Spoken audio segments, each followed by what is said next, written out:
All right, let's talk colonoscopies. So I was reading this article, and this is from Dr. Mercola. So I understand that he's one of the, the 12 evilest people, right?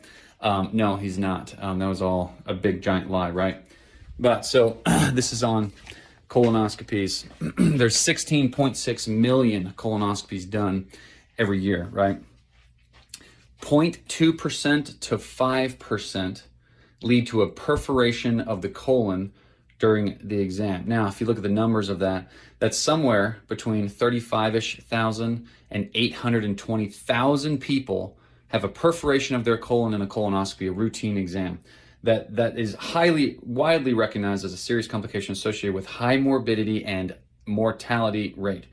One study showed that 51.9 people per 100,000 whose colons were perforated died within the first 14 days.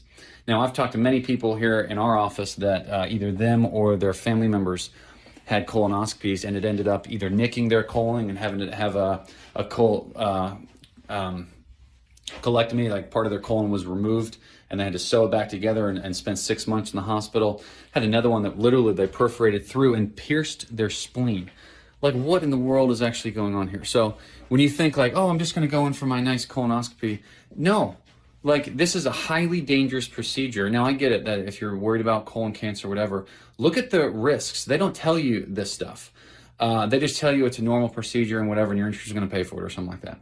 And by the way, when you prep for a colonoscopy, they give you this high-intensity laxative, which is then going to cause dysbiosis in your gut. And what they've found is that even 2 weeks after completing the laxatives, the bacteria showed reduced diversity, which means that your microbiome is now damaged. So you go in for a colonoscopy thinking that you're going to help yourself. You damage your diversity, you damage your microbiome, you deplete your immune system, and you potentially risk your life through a perforated colon.